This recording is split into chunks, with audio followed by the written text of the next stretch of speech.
चलिए दोस्तों स्टार्ट करते हैं क्वेश्चन नंबर 19 से। इसके पहले वाले वीडियो पे हमने 18 नंबर तक करा दिया था। यूथ कंपटीशन टाइम्स की बुक से करवा रहे हैं वृत्त का क्षेत्रफल और परिमाप के प्रश्नों को। देखिए 19 नंबर देखिए लिखा हुआ है, दो साइकिलों के पहियों के व्यास क्रमशः 66 सेंटीमीटर और 72 सेंटीमीटर है। यदि बड़ा पहिया एक निश्चित दूरी तय करने में 1188 बार घूमता है तो छोटे पहिए को उतनी दूरी तय करने में कितनी बार घूमना होगा। देखो साइकिल का पहिया है, इनके व्यास दिए गए 66 और 72। देखिए 66 सेंटीमीटर व्यास दिया गया है, एक का 72 दिया गया है। अब 72 सबसे बड़ा होता है, इसका मतलब जो पहिया है साइकिल के दो पहिए है ना, तो बड़ा वाला पहिया ये वाला रहा होगा। ये तो व्यास है, त्रिज्या क्या होती है, त्रिज्या इसकी आधी होती है। तो 72 का आधा कितना होता है, 36, है ना। तो हम ये कह सकते हैं जो बड़ा वाला पहिया है उसकी त्रिज्या कितनी है, 36 सेंटीमीटर है। ठीक है।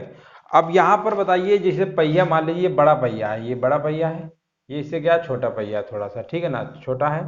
इसका व्यास ये 66 था और इसका व्यास ये हमारा 72 था। त्रिज्या इसका आधा होती है, कहीं ना कहीं सेंटर होगा ना इसका, तो ये होती है इसकी त्रिज्या। तो त्रिज्या हमारी 36 हो गई।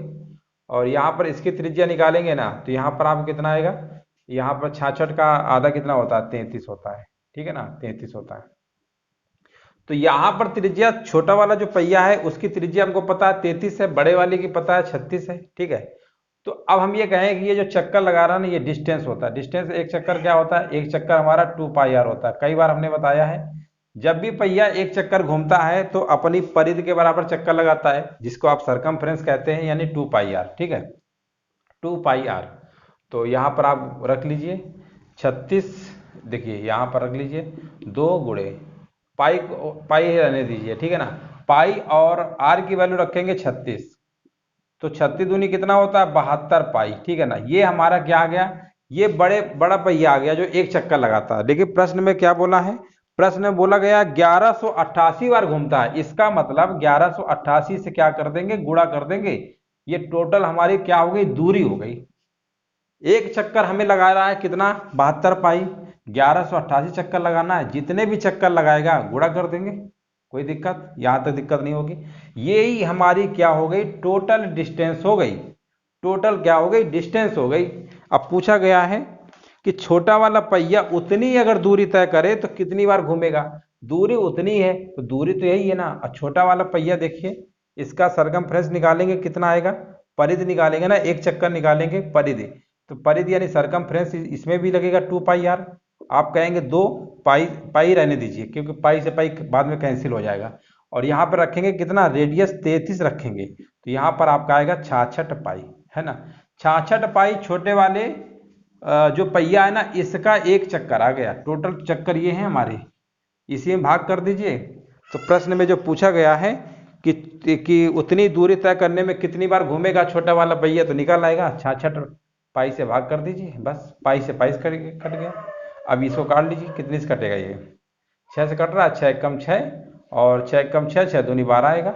और 11 से काटिए, 11 कम 11, 11 जीरो जीरो, 11 अट्ठे 88। ठीक है ना। अब 12 अट्ठे कितना होता है, 96 होता है, 12 कम 12, 1296। देखो कहीं लिखा हुआ है 1296 लिखा हुआ है, बिल्कुल लिखा हुआ है। विकल्प नंबर क्या होगा, डी नंबर आपका राइट आंसर आपका हो जाएगा। तो पहले एक बार देखिए, दो पहिए थे, इसकी त्रिज्या हमको पता है 36 है, दूरी निकालेंगे। टोटल दूरी 1188 बोला गया था साफ साफ कि बड़ा पहिया एक निश्चित दूरी तय करने में 1188 बार घूमता है, गुणा कर दीजिएगा। ये टोटल डिस्टेंस आ गई। छोटा वाला पहिए का एक चक्कर निकाल लीजिएगा, 2πr होता है, इससे भाग कर दीजिएगा, तो टोटल चक्कर निकाल आएंगे। ठीक है, इस तरीके से आपको लगाना था। अगला सवाल देखते हैं 20 नंबर। 20 नंबर लिखा हुआ है, किसी वृत्त की त्रिज्या में 1 सेंटीमीटर की वृद्धि करने पर इसके क्षेत्रफल में 22 वर्ग सेंटीमीटर की वृद्धि हो जाती है, तो वृत्त की प्रारंभिक त्रिज्या कितनी होगी। देखो मान लेते हैं कि पहले त्रिज्या उसकी r रही होगी, अब त्रिज्या हमारी क्या हो गई, r+1 हो गई, क्योंकि बोला गया है 1 सेंटीमीटर की वृद्धि हो गई। अब हम आपसे कहें वृत्त का क्षेत्रफल क्या होता है, इस हिसाब से वृत्त का क्षेत्रफल πr² आएगा, इस हिसाब से निकालेंगे तो πr+1 का होल स्क्वायर करना होगा। इधर क्षेत्रफल ये आया बढ़ाने के बाद, पहले हमारा ये रहा होगा। प्रश्न में बोला गया है कि 22 वर्ग सेंटीमीटर की वृद्धि हो जाती है, यानी अधिक हो रहा है ना, इनका डिफरेंस निकालिए। डिफरेंस कैसे निकालेंगे, ज्यादा में से कम कम कर माइनस करेंगे ना, ज्यादा में कम वाला, तो कोई दिक्कत नहीं है, इसमें से पाई अगर कॉमन हो जाएगा ना। अच्छा लिख लो, पहले एक बार ऐसे लिख लो, इस तरीके से लिखेंगे और यही वृद्धि जो दिया गया है ना 22, इसी के बराबर कर देंगे। यहाँ पे अधिक कितना हो रहा है, यहाँ पे कितना है क्वेश्चन में 22, इसके बराबर कर लेंगे, सिंपल था। अब यहाँ पर पाई दोनों तरफ कॉमन ले लीजिएगा, तो यहाँ पर फार्मूला खोल दीजिएगा R square plus one A plus B का whole square, A square plus B square plus two A B, R square plus one plus two R, pi हमने कॉमन ले लिया था, यहाँ पर आएगा आर स्क्वायर, इस तरीके से आपका आएगा, ये तो कैंसिल हो गया, ठीक है।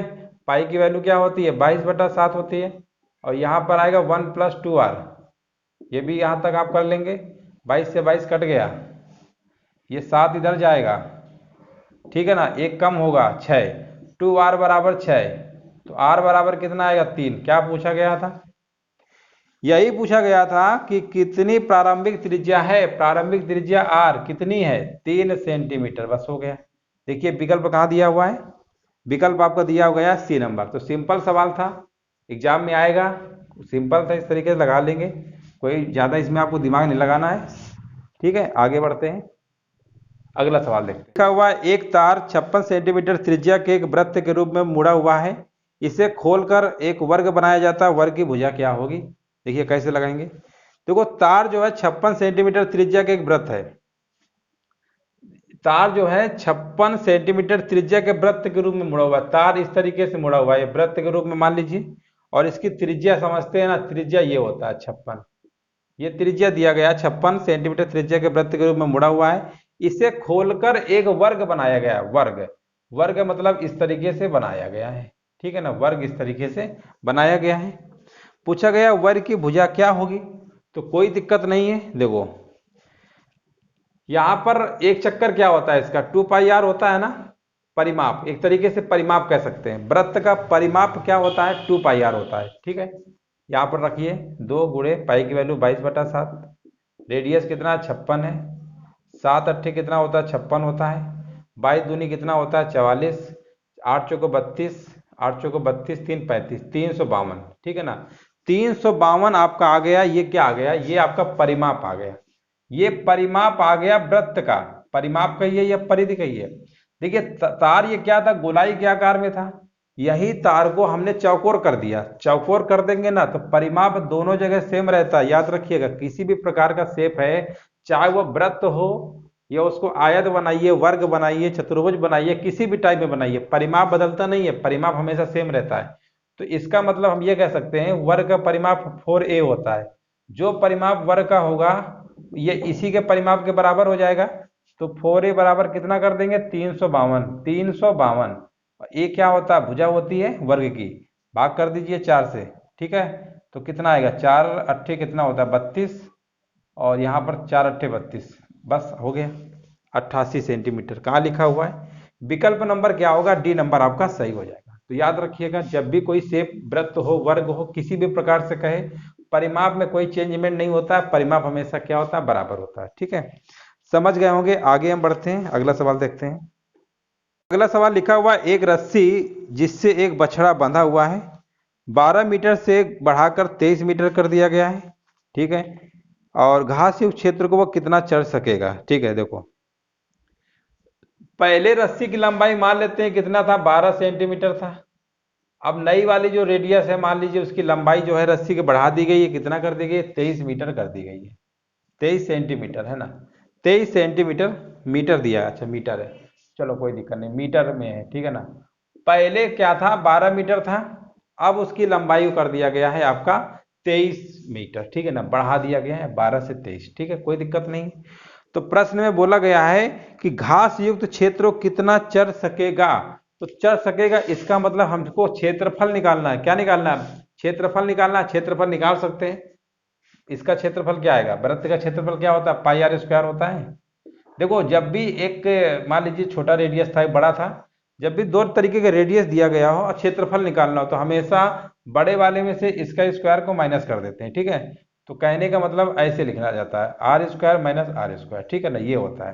देखो पाई अगर सिंगल आर होता है तो केवल लिखते आर स्क्वायर, 2r का केस अगर बनाएगा ना तो हमेशा ये वाला होता है, ठीक है ना, इसमें से इसको घटा देंगे, क्योंकि यहाँ पर बोला गया था प्रश्न में साफ साफ लिखा हुआ था कि अतिरिक्त कितना चढ़ सकेगा, यही लिखा है ना, तो उसमें माइनस कर देंगे, बस हो गया। पाई की वैल्यू 22/7, 23 का स्क्वायर क्या होता है? 529 होता है। 12 का स्क्वायर 144 होता है। बस कैलकुलेशन है और कुछ नहीं है, सॉल्व कर लेंगे आंसर आ जाएगा। 9 में 4 घटाएंगे कितना आएगा? 5। और 12 में 4 घटाएंगे 8 आएगा। 4 में 1 गया 3। 7 पन्ना 35, 7 पन्ना 35 गुणा कर लीजिए। 55 और गुणे 22, 55 गुणे 22 है ना, ठीक है।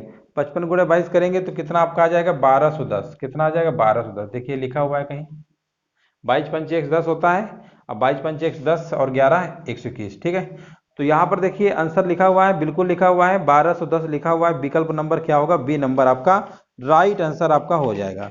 तो इस तरीके से आपको लगाना था। उम्मीद है समझ गए होंगे। अगला सवाल देखते हैं 23 नंबर। 23 नंबर लिखा हुआ है, दिए गए चित्र में एक देखिए चित्र बना हुआ है, डायग्राम बना के दिया गया है और लिखा हुआ है ए बी बराबर ए सी बराबर बी सी बराबर सब 2r है। अच्छा ठीक है। और एक वृत्त एक को केंद्र बनाते हुए त्रिज्या r खींचा गया है। ये इसका बात चलो कोई दिक्कत नहीं। देखो पहले डायग्राम बना लेते हैं। डायग्राम आपका इस तरीके से बना हुआ है, ठीक है ना। इस तरीके से बना हुआ है। यहाँ कहीं ना कहीं इसका सेंटर रहेगा और यहाँ से ऐसे गया है इस तरीके से, ठीक है ना। इस तरीके से आपका ये बना हुआ है, ठीक है। और इसका हमको एरिया निकालना है। ये जो भाग है ना इसका निकालना है। ये एंगल थीटा है, ठीक है। और इसके नाम दिए गए हैं, ये ए है, ये बी है और ये सी है, ठीक है। ए बी ए सी और बी सी सब बराबर है, इसका मतलब ये 2r है, ये भी 2r है, ये भी 2r है ना, और ये भी 2r है। चलो कोई दिक्कत नहीं। देखिए आपने देखा होगा एक ट्रायंगल बना रहा है एबीसी, और ट्रायंगल में क्या है? तीनों भुजाएं बराबर है। तीनों भुजाएं क्या है? बराबर है। जब किसी त्रिभुज की तीनों भुजाएं बराबर होती है ना, वो मतलब समबाहु त्रिभुज होता है। क्या होता है? समबाहु, इक्विलैटरल ट्रायंगल होता है। तो ये तो हमको मालूम चल गया कि जो एबीसी बना हुआ है, एबीसी जो बना हुआ है, ये कैसा है? समबाहु त्रिभुज है। कैसा है? समबाहु त्रिभुज है। समबाहु त्रिभुज है। और यहाँ पर देखिए हमें साइडेड रीजन का निकालना है, एरिया है ना। तो हम ये कहेंगे कि इस वाले एरिया निकालिए त्रिभुज का, और इसके बाद आप इस वाले को हटा दीजिए जो आपका ये बना हुआ है। ये होता क्या है? इसको बोलते हैं त्रिज्य खंड। क्या बोलते हैं? त्रिज्य खंड। अब समबाहु त्रिभुज में सारे के सारे कोण 60 डिग्री के होते हैं। इसका मतलब हमको ये पता चल गया ये एंगल 60 डिग्री का है। टोटल एंगल हमारा होता है 360 का होता है। कितना होता है? 360 का होता है। चलो कोई दिक्कत नहीं है, एक एंगल पता है ना। जब भी एंगल दिया हो और त्रिज्य खंड टाइप का बना हो, ठीक है, वृत्त तो है नहीं, हम क्या कर रहे हैं? इसका निकालना है एरिया। ये जो भाग इतना है ना, ये देखो ये वाला, ये इतना, ठीक है ना। ये कहने का मतलब जो सर्कल आपका बना हुआ है ये, ठीक है ना। और ये जो भाग होता है इसी को बोलते हैं त्रिज्य खंड, ठीक है ना। ये एंगल यहाँ पर 60 है, टोटल होता है 360, सभी को पता है। तो एक त्रिज्य खंड का जब भी कभी केस बनाता है तो उसका त्रिज्य खंड का क्षेत्रफल कैसे निकालते हैं? त्रिज्य खंड का जो त्रिज्य खंड होता है इसका एरिया कैसे निकालते हैं? क्षेत्रफल। देखो त्रिज्य खंड का जो क्षेत्रफल होता है, फार्मूला क्या होता है? पाई आर स्क्वायर थीटा बटे 360। 360 आपको बटे में लिखना ही है, ये फार्मूला होता है। त्रिज्य खंड का फार्मूला क्या होता है? पाई आर स्क्वायर थीटा बटे 360 होता है। पाई की वैल्यू रख सकते हैं 22/7। रेडियस आर, आर यहाँ पर देखो, यहाँ पर रेडियस कितना हो जाएगा? ये रेडियस कितना था? यहाँ पर रेडियस रहने दो, कोई दिक्कत, ऐसे रहने दो, पाई में ही रहने दो, कोई दिक्कत नहीं है, पाई में ही रहने दो। पाई आर, रेडियस तो पता नहीं है। थीटा हमको दिया था 60 और बटे में लिखेंगे 360, 0 0 कट गया, 6 से 6। कुल मिला के हम ये कह सकते हैं pi are square, pi are square बटे कितना आ गया? 6। ये आपका आ गया इस वाले त्रिज्य खंड का। अब हम आपसे कहेंगे ये तो इतने का निकाले हैं, अब पूरे का निकालिए, इतना हटा दीजिए तो यही तो बचेगा जो हमको निकालना है। तो अब हम आपसे कहेंगे कि समबाहु त्रिभुज का एरिया क्या होता है? समबाहु त्रिभुज का एरिया क्या होता है? √3/4, ठीक है ना। √3/4 क्या होता है? भुजा स्क्वायर होता है कि नहीं होता? बताइए। √3/4 भुजा स्क्वायर। भुजा तो इसकी देखिए, भुजा तो इसकी 2r ही है, तो यहाँ पर 2r के स्क्वायर करेंगे ना तो 4r स्क्वायर आएगा, और ये हमारा कैंसिल हो गया, ठीक है ना। ये हमारा क्या होगा? कैंसिल हो जाएगा, ठीक है।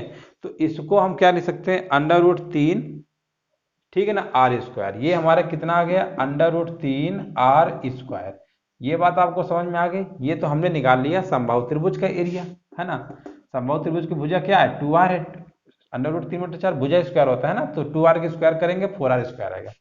अब इसी में से इसको घटा दें तो क्या इसका एरिया नहीं निकल आएगा? निकल आएगा। तो अब घटा लीजिए, under root 3r² minus pi are square बटे 6, यही तो है आपका पाई r² बटे 6।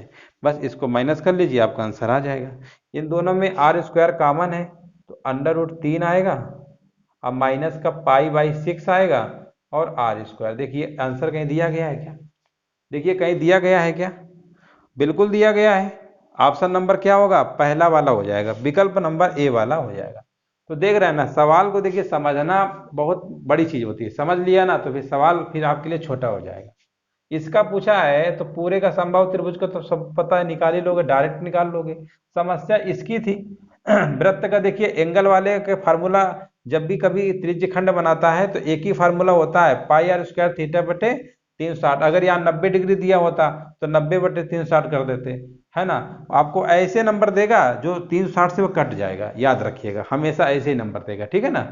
तो इस तरीके, अब ऐसा नहीं देगा कि 70 दे दे तो 70 बटे 360 फिर पॉइंट पॉइंट में जाएगा, इस तरीके से नहीं देगा, ठीक है। वो ऐसे ही नंबर देता है आपको, तो इस तरीके से आप लगा सकते हैं। आगे हम बढ़ते हैं, सवाल नंबर 24। इस नंबर देखिए क्या कह रहा है, लिखा हुआ है ओ केंद्र है तथा 4 पाई त्रिज्या वाले वृत्त पर दो बिंदु P और Q हैं, उस चाप की अधिकतम दूरी बताइए। देखो अगर कोई वृत्त है, अगर उसका ओ केंद्र है, याद रखिएगा ओ केंद्र, अधिकतम बोला गया है, अधिकतम चाप की लंबाई हमेशा वृत्त का व्यास होता है। क्या होता है? अधिकतम, ये जीवा होती है, कॉर्ड होता है, ये जीवा है, ये भी जीवा, ये भी जीवा, ये भी जीवा, ये भी जीवा, सब जीवाएं हैं, कॉर्ड है। लेकिन सबसे बड़ी जीवा जो होती है वो वृत्त का व्यास होता है। अब प्रश्न में यही तो पूछा है कि अधिकतम दूरी बोल दिया ना चाप की, समझ जाइए P और Q को अलग कर दे तो यही आपको व्यास निकालना है। व्यास, व्यास क्या होता है? यहां पर त्रिज्या हमको दिया गया है 4 पाई, हम आपसे कहेंगे डायमीटर क्या होता है, व्यास क्या होता है, आप कहेंगे इसी का डबल होता है। त्रिज्या का डबल क्या होता है? व्यास होता है। आंसर हमारा आ गया 8 पाई। बताइए इससे सिंपल सवाल आ सकता है क्या? 8 पाई ऑप्शन नंबर ए हो जाएगा, ठीक है। आगे बढ़ते हैं, सवाल है, ये भी अच्छा सवाल है, देखिए कैसे लगाएंगे। लिखा हुआ एक वर्ग के चारों शीर्षों को केंद्र मानकर समान व्यास के 4 वृत्त ऐसे बनाए गए हैं कि प्रत्येक वृत्त जैसा कि चित्र में दिखाया। देखिए आपके सामने एक डायग्राम दिख रहा होगा, ठीक है ना, डायग्राम दिख रहा है ना, ये वो देखिए वैसे ही आपको लगाना है। देखो कैसे लगाएंगे, सबसे पहले हम डायग्राम बना देते हैं, ठीक है ना। ये 4 सर्कल हैं आपके, एक ये हो गया, दूसरा आपका ये है, ठीक है, और तीसरा यहाँ सब टच हो रहे हैं एक दूसरे के, ये है, और चौथा मान लेते हैं ये है, ठीक है ना, ये है। और इसके बाद ये जो सेंटर है ना, ये इसके सेंटर होंगे, इनको ऐसे मिला दिया गया है ना, ये क्या मिला दिया गया। और हमसे एरिया इसका पूछ रहा है ना, इसका एरिया पूछ रहा है, देखो इसका एरिया हमसे पूछ रहा है लिखा हुआ है छायांकित भाग का क्षेत्रफल दिया गया है। अब देखो छायांकित भाग का क्षेत्रफल वैसे निकालते तो कैसे निकालते, आप कहते ये क्या बना रहा है, ये है क्या चीज, है ना, ये क्या बना रहा है। हालांकि क्वेश्चन में लिखा हुआ है एक दूसरे को स्पर्श करते हैं, ठीक है ना, एक दूसरे को स्पर्श करते हैं। तो हम ये मान लेते हैं कि देखो यहाँ पर इसका अगर रेडियस मान लेते हैं, ठीक है ना, आर है, तो इसकी भी रेडियस यहाँ से लेकर ये रेडियस ही तो होगी आर, है ना। ऐसे ये भी आर आर आर, ये सब आर आर हो जाएगा। तो कहने का मतलब है कि यहाँ तो टोटल लंबाई 2r हो गई, 2r हो गई, 2r हो गई, 2r हो गई। तो हम ये कह सकते हैं कि 2r से हमारा एक तरीके से वर्ग बन जाएगा, है ना। वर्ग की चारों भुजाएं क्या होती है? बराबर होती है। अगर हम वर्ग के क्षेत्रफल में से इसका इसका इसका घटा दें, अब देखो ये जो बना रहा है ना, ये एक तरीके से आप थोड़ा सा अगर ध्यान से देखेंगे, इसको अगर आप ऐसे मिला देंगे फिर इसको ऐसे मिला देंगे, तो आपने क्या देखा कि एक सर्कल का ये चौथाई भाग है, ठीक है ना, ठीक है, क्वार्टर कह सकते हैं, मतलब एक सर्कल का चौथाई भाग है, चौथाई भाग ये है, चौथाई भाग ये है, चौथाई ये, चौथाई, चारों चौथाई को मिला देंगे तो आपको क्या बन जाता है? एक सर्कल बन जाता है। तो हम ये चौथाई न निकाल के हम सीधे क्या करेंगे, सीधे क्या, जब ये वर्ग अगर हम बना देंगे तो ये वर्ग में 90 डिग्री हो जाएगा। तो उस तरीके से आप मत करिए, थोड़ा दिमाग लगाइए। एक आपके पास त्रिज्यखंड ये, एक त्रिज्यखंड ये, एक त्रिज्य, 4 त्रिज्यखंड मिलाने से आपका एक वृत्त बन जाएगा। तो इन चारों को अलग अलग ना समझ के ये मानिए कि एक वृत्त बना हुआ है। तो आप क्या सोच रहे हैं कि वर्ग का क्षेत्रफल में से अगर हम वृत्त का क्षेत्रफल घटा दें, इन चारों को मिलाने से एक वृत्त तैयार हो जाएगा। तो वर्ग के क्षेत्रफल में से अगर इन चारों को हटा देंगे, यही तो क्षेत्रफल निकलेगा। वर्ग का क्षेत्रफल क्या होता है? तो वर्ग का क्षेत्रफल कितना होता है? आर आर यानी कितना होगा? वर्ग का क्षेत्रफल कितना होता है? देखिए लिख दे रहे हैं, वर्ग का क्षेत्रफल माइनस वृत्त का क्षेत्रफल। वर्ग का क्षेत्रफल माइनस वृत्त का क्षेत्रफल बराबर, यही क्वेश्चन में दिया है, छायांकित भाग यही तो हुआ है ना। वर्ग में से वृत्त हटा देंगे तो छायांकित भाग ही तो बचेगा। यही क्षेत्रफल दिया गया 13 सही 5/7। इसका मतलब 13 सत्ते 91, 91 और 5 कितना होता है? 91 5 96, 96 बटे कितना आ जाएगा? 7। ठीक है ना, इतना आप कर लेंगे।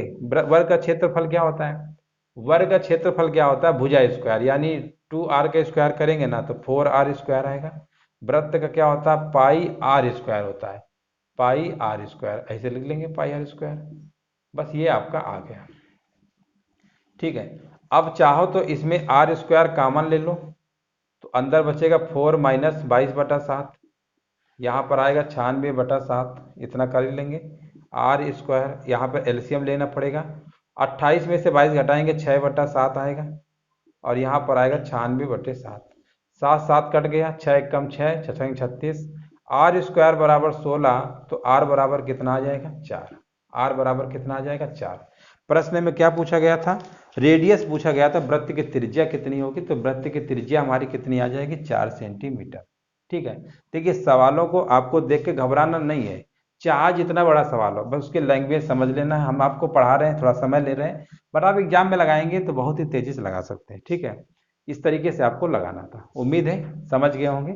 बस सवाल का बस समझना है, वो समझ गया तो फिर लग गया। चलो लास्ट सवाल है, एक और सवाल देख लेते हैं। क्या हुआ यदि किसी वृत्त की त्रिज्या को 25% बढ़ा दिया जाता है और उसका क्षेत्रफल कितना हो? देखो ये बच्चों वाला सवाल है, 25 25 है ना, सिंपल सवाल है। 25 + 25 कई बार कराया है। ऐसे सवालों को तो आप कभी गलत करेंगे ही नहीं। बस हो गया, सक्सेसिव लगा दीजिए, परसेंटेज में पढ़ाया है। 50 25 चौको 100, 6.25 कुछ ऐसे आएगा ना, 25, हाँ सही यही आएगा। तो 56.25, बस हो गया। देखिए कहीं लिखा हुआ है, बिल्कुल लिखा होगा, देखो हाँ लिखा हुआ है, विकल्प नंबर डी होगा। ठीक है, अब देखो 26 नंबर तो सवाल हमने कंप्लीट करा दिए हैं। इसके बाकी के जो सवाल बचे हैं वो अगले वीडियो पे कवर करेंगे। और देखिए किसी भी प्रश्न में कहीं डाउट हो कमेंट करिएगा, बता दीजिएगा, क्योंकि देखिए आपके लिए मेहनत की जा रही है। बोर्ड पे पढ़ाने का मतलब समझ रहे हैं, बोर्ड पे पढ़ाने का मतलब इतना सारा दिन बिजी रहो फिर बोर्ड पे पढ़ाइए, बहुत टाइम लगता है इसमें वीडियो बनाने में। ठीक है, फिर भी हमने सोचा चलो आपको बोर्ड में अच्छे समझ में आएगा, इसलिए वीडियो को लाइक करिए, शेयर करिए, ताकि लोगों को और भी जानकारी पहुंचे। जिनकी मैथ अगर वीक है, कमज़ोर है, तो वो भी सीख जाए। ठीक है ना, सबको सोचिए, सबका साथ सबका विकास। कंपटीशन बहुत तगड़ा है, जितना आप मेहनत कर लेंगे ना तभी आपके सिलेक्शन हो पाएगा। इतना मतलब देखिए लेखपाल में वैकेंसी 8085, वैकेंसी लोगों की संख्या बहुत ज़्यादा है ना, तो कंपटीशन बहुत तगड़ा, इसलिए सीरियस होकर पढ़ाई करिए।